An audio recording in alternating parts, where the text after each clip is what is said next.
Welcome everyone again.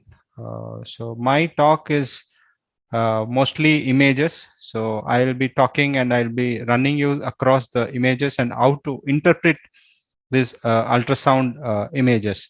So this is basically a basic course, and these are the important features of the thyroid gland, that is the composition, ecogensity, calcification, shape, the margins. These are the most important, and the other less important ones are the halo and the color Doppler. So first I'll be telling you about the composition. Composition means here, as you can see, this is for pictorial purpose. This is when a nodule looks somewhat like this. That means the entire nodule is solid or more than 95% solid. It is called a solid lesion. And the nodule can be having a mixed. This is the solid component here, and then this blackish one is the cystic component. So this is a mixed solid and cystic lesion, or you can have a lesion like this, which is a cystic lesion, or you can have a spongiform nodule, which appears like the cut section of a sponge, wherein more than 50% of the nodule will have a small cystic spaces. So this entire thing is the thyroid gland, and you can see there is a nodule inside. This nodule is a solid nodule, and similarly you can see the same thing here. It is a solid lesion. And here you can see this is the nodule here, the circular, this entire thing is the nodule, and the black spots are the cystic components, and this is the solid component. So this is a mixed lesion called a solid and cystic lesion. Similarly, you have one more lesion here. This entire thing is the thyroid gland, and you have a nodule here. This nodule shows the solid component, and this black part is the cystic component. So this is again a mixed solid and cystic lesion. So now this is a classic spongiform nodule where you have multiple tiny cystic lesions separated by these bands, and they have more than they occupy more than 50% of the nodules. And this is one more spongiform nodules. These spongiform nodules are classically benign, and they can just be kept on follow-up. So now to compare with the anatomy here, so as you can see, this is the normal thyroid gland, and this black thing is the thyroid cyst, because the sound, as Dr. Brinda has said, it freely passes through the fluid, where here you have a lot of colloid, and posteriorly you can see this whitish hue there, that is the posterior acoustic enhancement. Now we go on to the ultrasound image. This is the outline of the thyroid gland, and then you have a cyst here. This is the cyst with the posterior acoustic enhancement. These are all benign things. So one more cyst, similarly, this is the thyroid gland, which is represented in this image on the right anatomically, and this is the ultrasound picture. These cysts are roundish or oval in shape. They are regular, well defined, anechoic, and have a posterior acoustic enhancement. Now, when you look at the risk of cancer with regards to the composition, here on the y-axis you have the risk of malignancy, and on the y-axis you can see that the solid component has higher risk of malignancy compared to the mixed, and the least is the spongiform nodules. So this is a study which we have done when I was in CMC hospital, Vellore.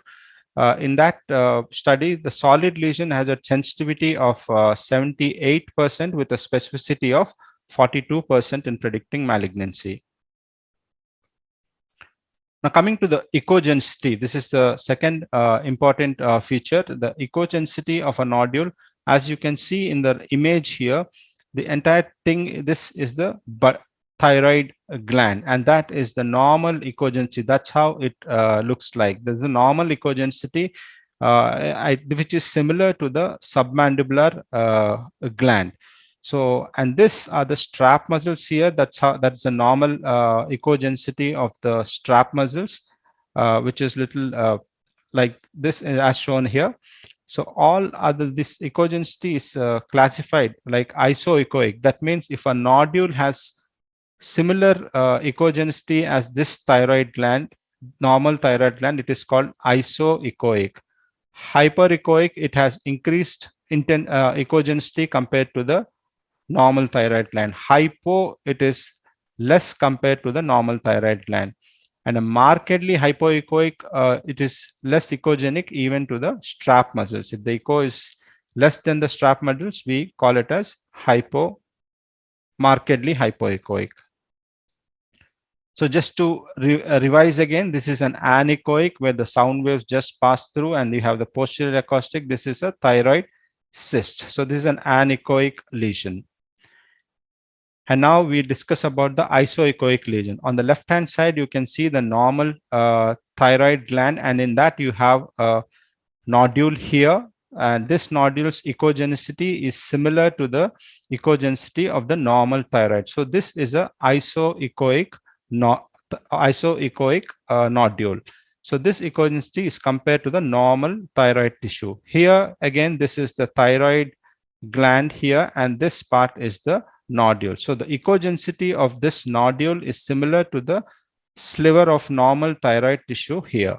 So this becomes a isoechoic nodule.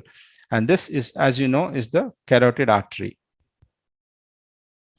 So again, coming to the hyperechoic lesions.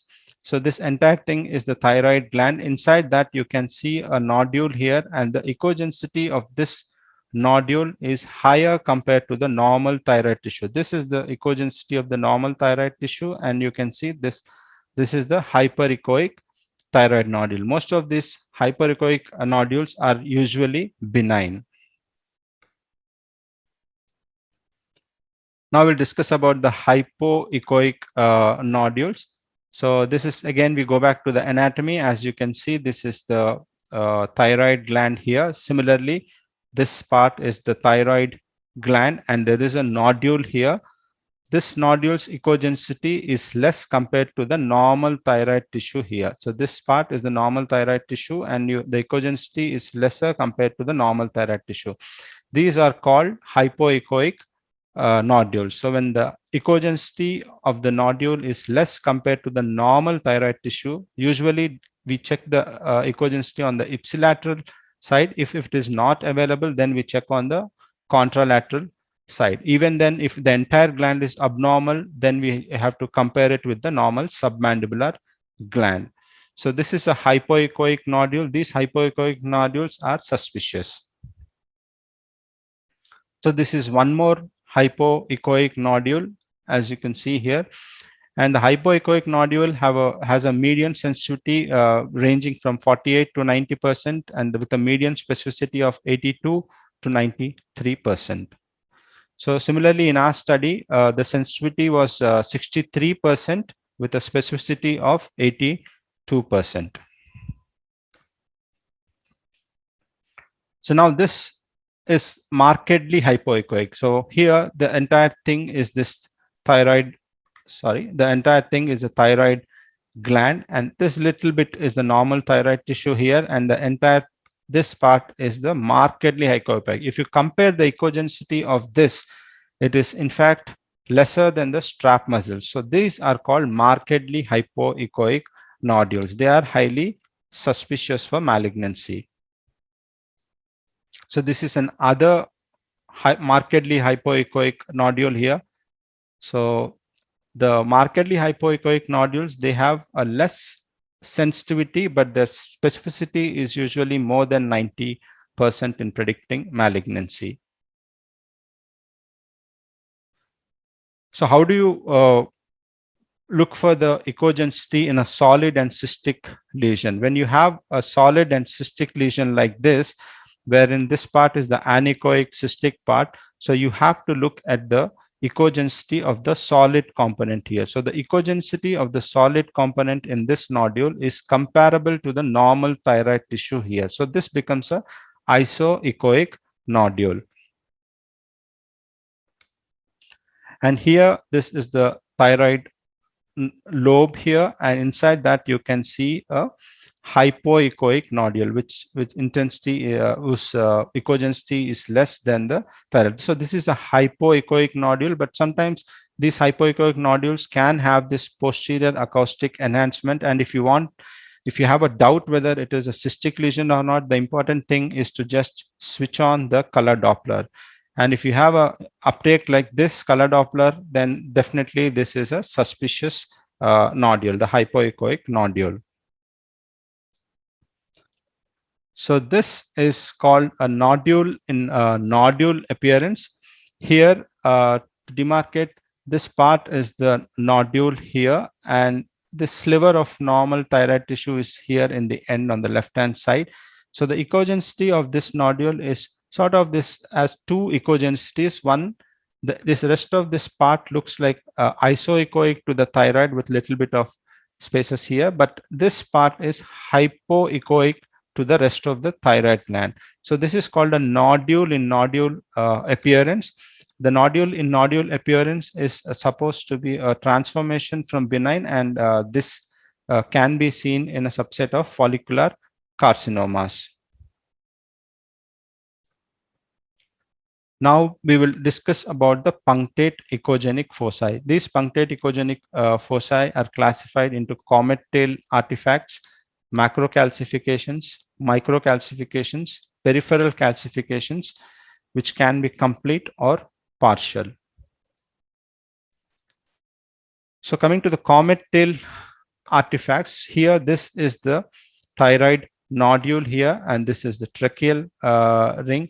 Inside this nodule, you can see a lot of anechoic spaces here, and there inside this anechoic spaces, you can see this sort of a lesion. These are called comet tails, which are tail here, and this. So this is typical of a benign colloid cyst. These comet tail artifacts are benign, and they actually represents the they are actually the reverberation artifacts of the colloid. So this is another example of a comet tail which is benign. Sometimes in some nodules you may see like these lesions, they look like comet tails, but they are actually not comet tails. These comet tails have to be seen in a cystic part like this. When you see the comet tails in a hypoechoic lesion or a solid lesion, they are highly suspicious. This is actually a papillary thyroid carcinoma on the right side.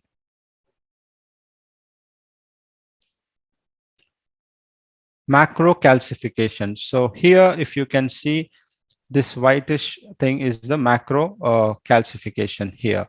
Whenever there's a macro calcification, they are usually more than a millimeter, and they have this posterior acoustic shadowing. That means the sound waves can't pass through this macro calcification, and you get this posterior acoustic shadowing.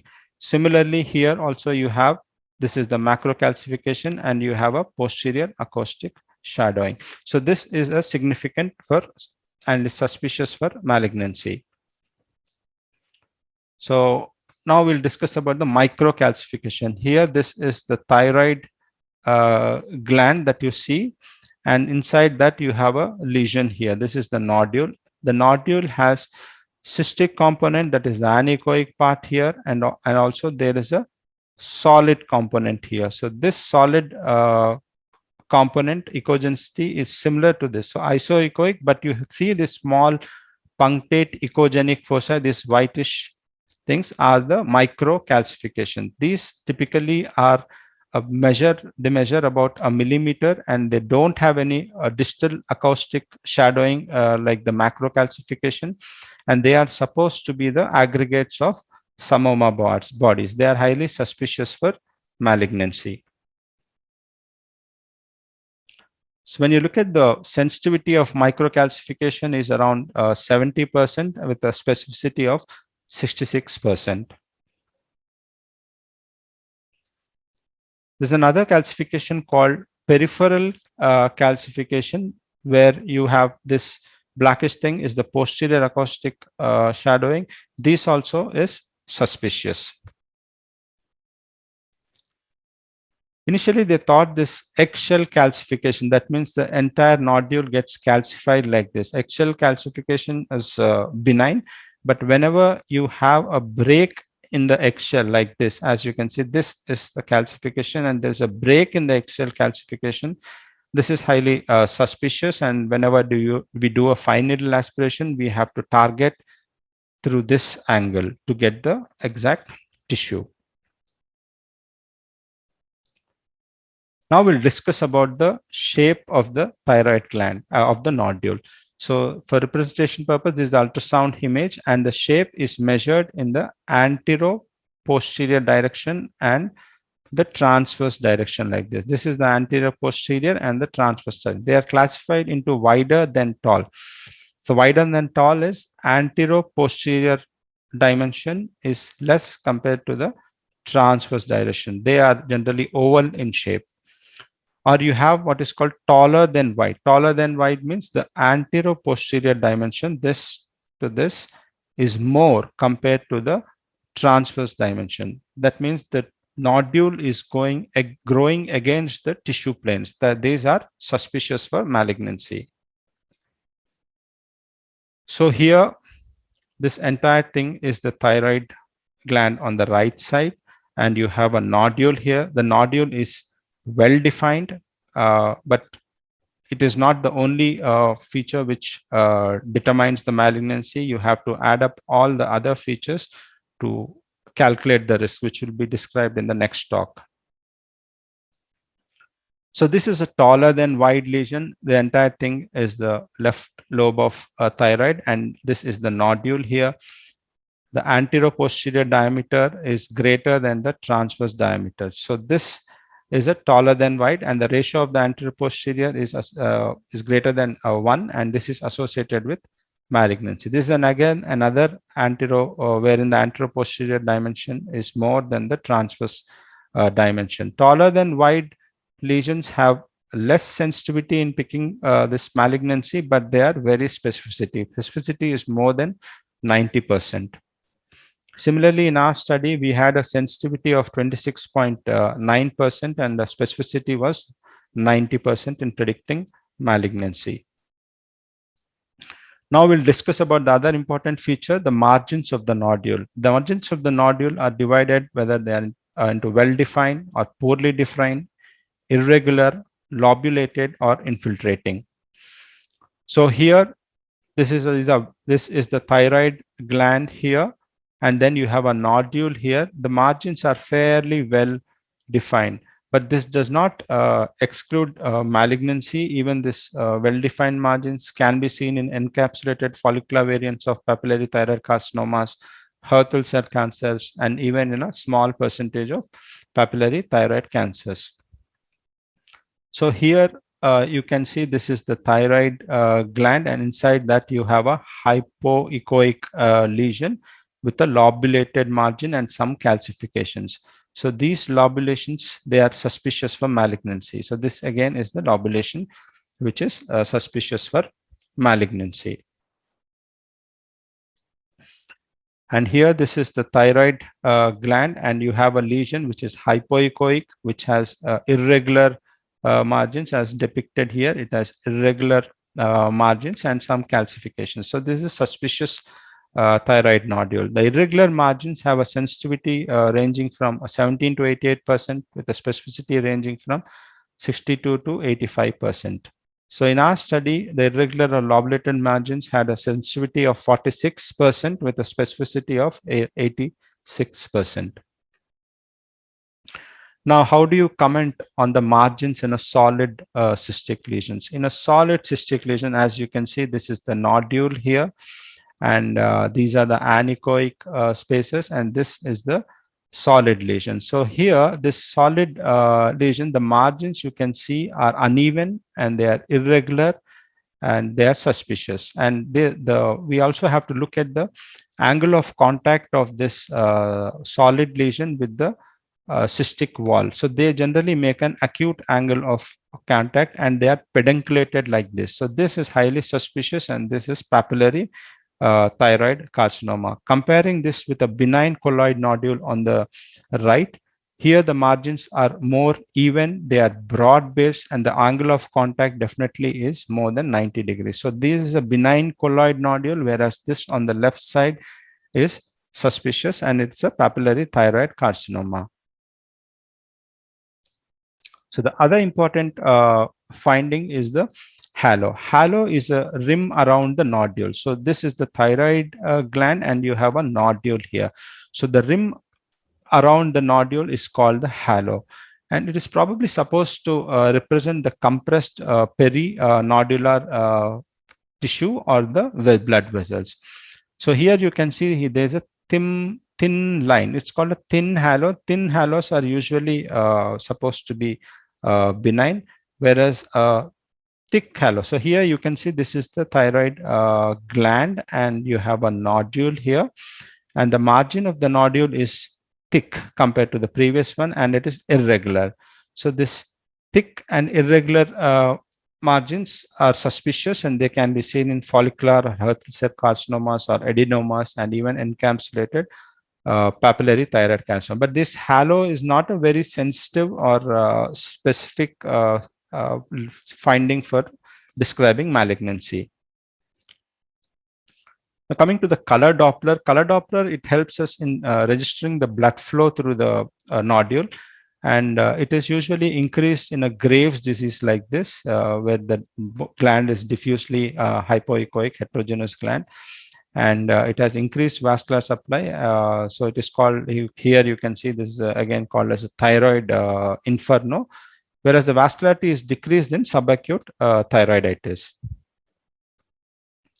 So in a benign nodule, here you can see this is a benign nodule, and this is a vascularity is peripheral or perinodular vascularity. Perinodular vascularity is usually considered benign, whereas in a malignant nodule, the vascularity is intranodular vascularity, which is more significant. They can have with or without perinodular vascularity. As described, I mean earlier, like halo, even the vascularity doesn't have high sensitivity or the specificity in predicting malignancies, but by and large, it is very useful. Like particularly if you have a solid cystic lesion like this, and where this part is the cystic lesion, and this is the solid lesion here.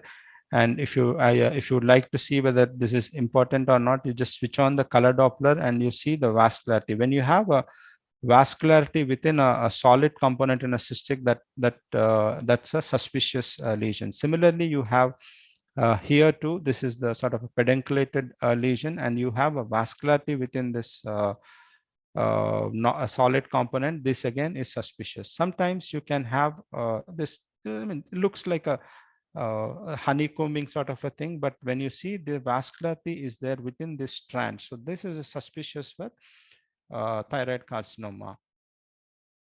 So with this, I end my talk, and will be happy to take the questions in the end after the next presentation.